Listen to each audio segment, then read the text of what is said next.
JDU का अगर RJD में विलय नहीं हुआ 2024 चुनाव के पहले, तो जेडीयू को इस बार एक भी एमपी का सीट नहीं मिलेगा। 2014 में तो 2 जीत भी गए थे ना, नालंदा और पूर्णिया, वहाँ भी ये दोनों सीट लूज कर जाएंगे। बिहार में कहते हैं कि 7 दलों की सरकार हम चला रहे हैं। किस प्रकार की सरकार चली तो स्पष्ट है कि भाई आज उनको इस्तीफा देना पड़ा, और इस्तीफा देने के बाद कहा क्या है कि अगर वो इस्तीफा नहीं देते तो उनकी पार्टी का अस्तित्व ही नहीं बचता। लोजपा से एक विधायक बने, उसको मर्ज कर लिया। बसपा से एक विधायक बने, उनको मर्ज कर लिया।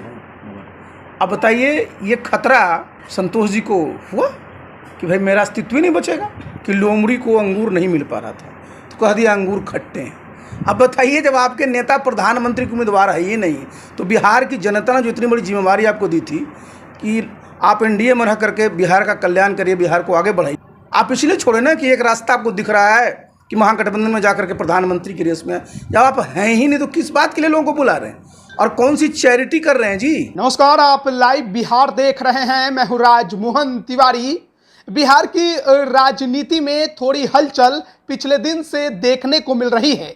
एक तरफ महागठबंधन में से जीतन राम मांझी की पार्टी हिंदुस्तानी आवाम मोर्चा लगभग बाहर हो चुकी है, तो वहीं दूसरी तरफ अगर बात करें 2024 लोकसभा चुनाव की, तो उसको लेकर भी सुगबुगाहट बहुत ज़्यादा तेज हो गई है। जेडीयू के पूर्व राष्ट्रीय अध्यक्ष और वर्तमान में बीजेपी के नेता आरसीपी सिंह ने कई मुद्दों को लेकर अपना प्रतिक्रिया दिया है। उन्होंने ये साफ तौर पर कहा है कि अगर 2024 से पहले जेडीयू का विलय आरजेडी में नहीं हुआ तो एक भी सीट जेडीयू को लोकसभा चुनाव में नहीं मिलने वाली है। इसके अलावा उन्होंने ये भी कहा कि ये जो लोग जेडीयू वाले कहते हैं कि नीतीश कुमार प्रधानमंत्री नहीं बनना चाहते, तो ये केवल और केवल दिखावा और छलावा है। मन तो उनका है ही, इसीलिए तो बिहार छोड़कर देश के भ्रमण में लगे हुए हैं। इसके अलावा जिस प्रकार से महागठबंधन की जो सरकार थी, उसमें से जीतन राम मांझी के बेटे संतोष सुमन ने अपना इस्तीफा मंत्री के पद से दिया, उसको लेकर भी आरसीपी सिंह ने बहुत कुछ कहा। सुनिए क्या कुछ कह रहे हैं। हमने आपको देखिए कई दिन मैंने कहा है कि जेडीयू का अगर आरजेडी में विलय नहीं हुआ 2024 चुनाव के पहले, तो जेडीयू को इस बार एक भी एमपी का सीट नहीं मिलेगा। 2014 में तो 2 जीत भी गए थे ना, नालंदा और पूर्णिया, वहाँ भी ये दोनों सीट लूज कर जाएंगे। सपना सुपना साथ कंप्लीट बचेगा कौन इनके साथ? कौन बचा जरा बता दीजिए। जो वोट बैंक में कौन इनके साथ अब बचा है? जो वोट बैंक है वो आरजेडी का है। तो आरजेडी को लोगों को पता नहीं है कि नीतीश बाबू की ताकत मजबूत होगी तो कमज़ोर कौन पड़ेगा? आरजेडी कमज़ोर पड़ेगा ना। तो चुनाव में तो जो आरजेडी का सपोर्टर है, कोई वोट देने वाला नीतीश बाबू कभी नहीं देगा। कि जो बिहार में कहते हैं कि 7 दलों की सरकार हम चला रहे हैं, किस प्रकार की सरकार चली तो स्पष्ट है कि भाई आज उनको इस्तीफा देना पड़ा, और इस्तीफा देने के बाद कहा क्या है कि अगर वो इस्तीफा नहीं देते तो उनकी पार्टी का अस्तित्व ही नहीं बचता। तो आप सोचिए, आप जरा इस चीज़ को जरूर देखिए कि नीतीश बाबू 2020 के बाद कितने पार्टियों को मर्जर किए। लोजपा से एक विधायक बने, उसको मर्ज कर लिया। बसपा से एक विधायक बने, उनको मर्ज कर लिया। अब बताइए ये खतरा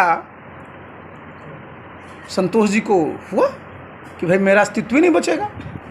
तो जब कोई भी अगर दल आपके साथ है, उसका मान सम्मान नहीं करिएगा तो कैसे कोई आपके साथ रह सकता है? कभी नीति जेडीयू के लोग कि हमारे नेता प्रधानमंत्री की रेस में नहीं है।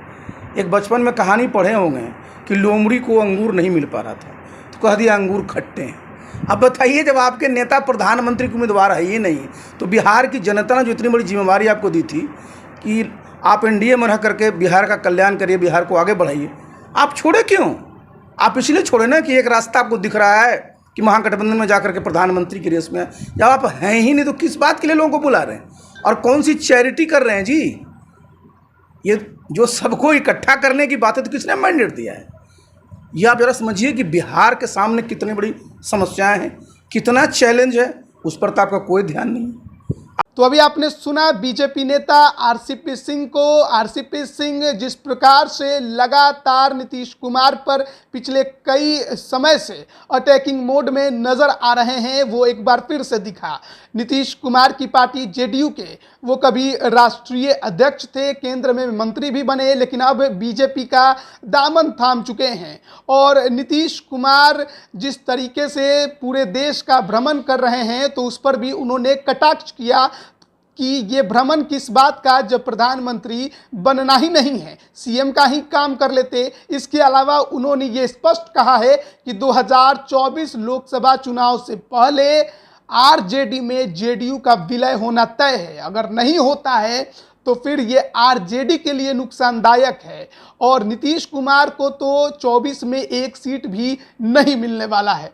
बने रहिए लाइव बिहार के साथ। आप सभी का बहुत बहुत धन्यवाद। लाइव बिहार यूट्यूब पर सब्सक्राइब और फेसबुक पर लाइक जरूर करें।